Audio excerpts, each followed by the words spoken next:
Here is my cross stitch pattern that I will be doing for my grandbaby who is due July 13th. So I'm wanting to get him his stocking done before his first Christmas.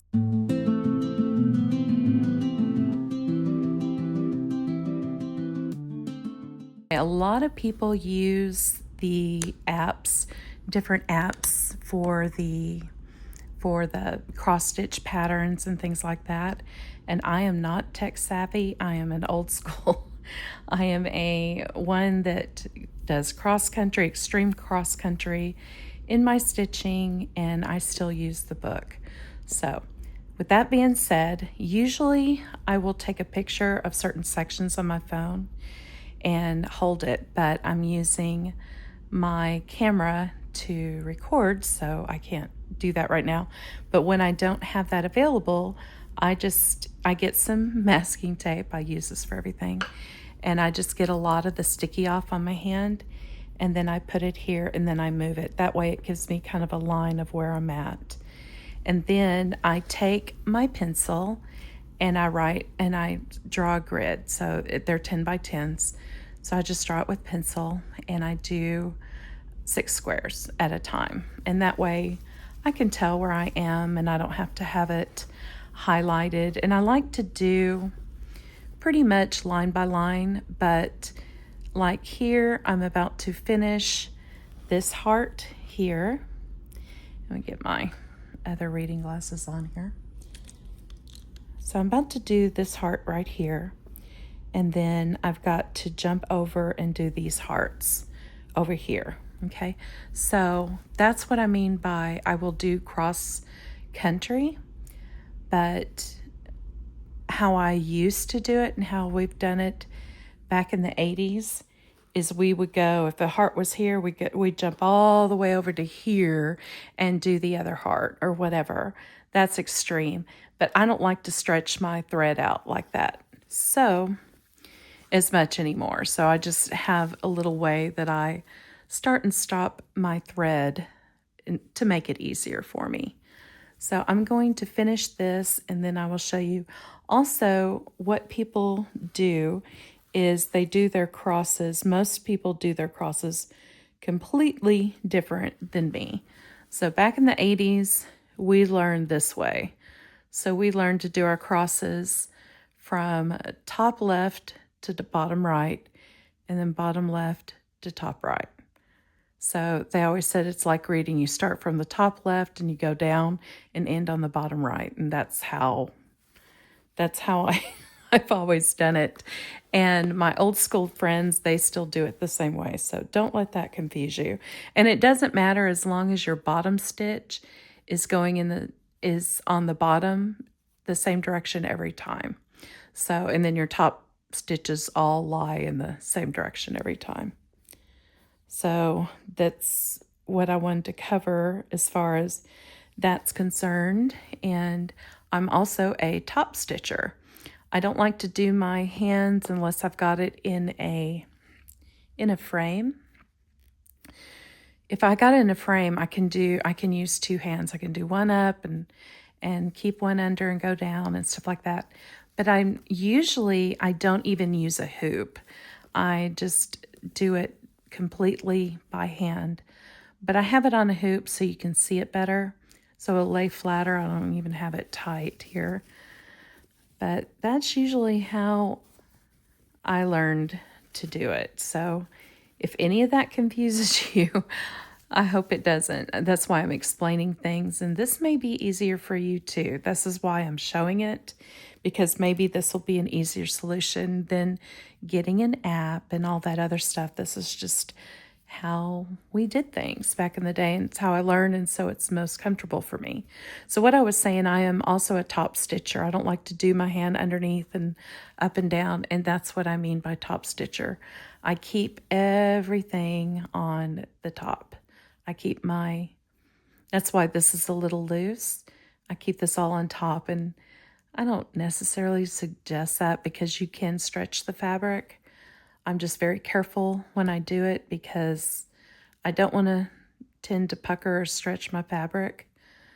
but it's easier for me, and all the ones I've done have ended up being just fine. So that is that. Okay, so see, now we did this one, so now we're going to go under this one, and I know that this is the darker red, so I know that I go under here.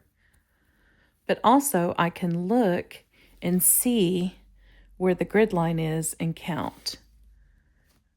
That's why I did my grid line. And again, we didn't do grid lines back in the day.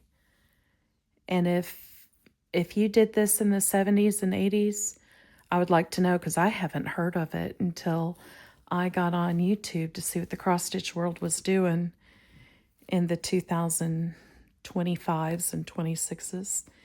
And that's what I found out.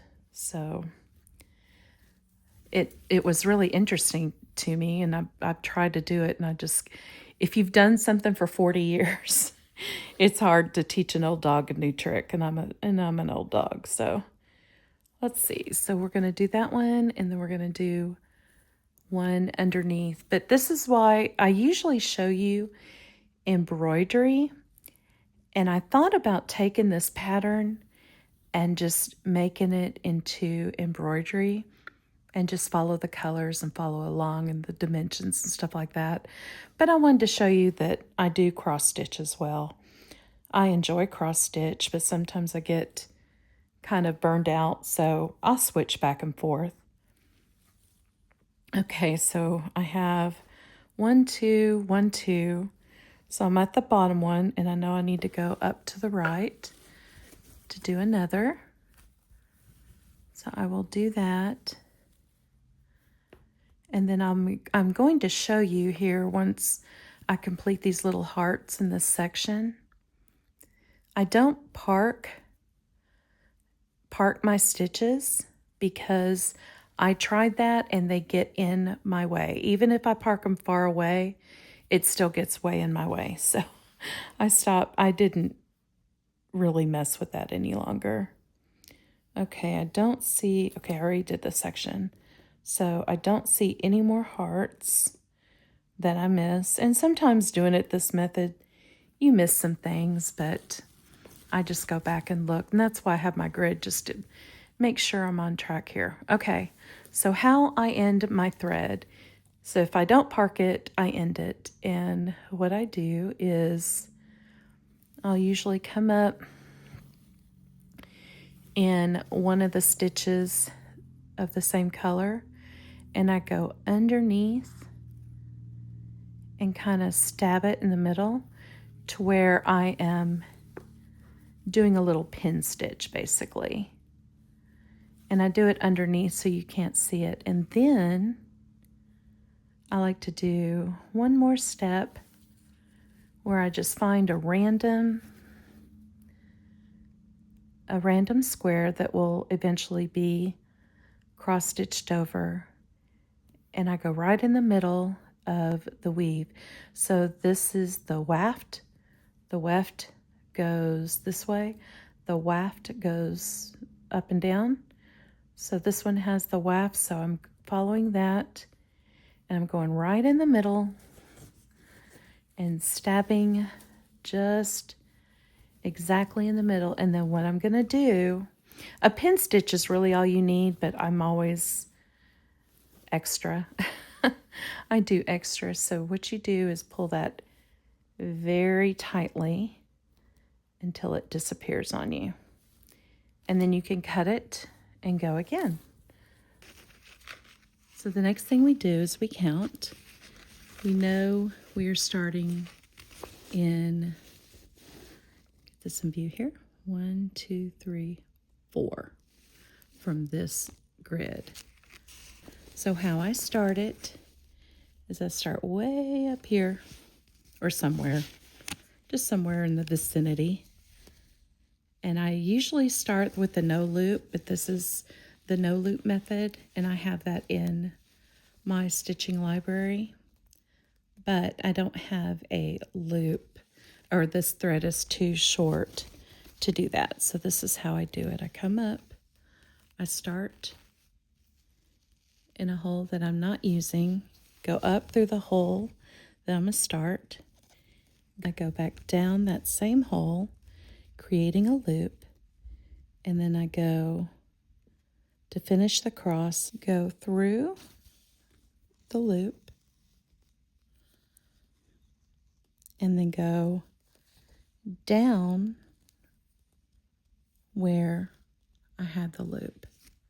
Go back down through that. And that's how I start my thread.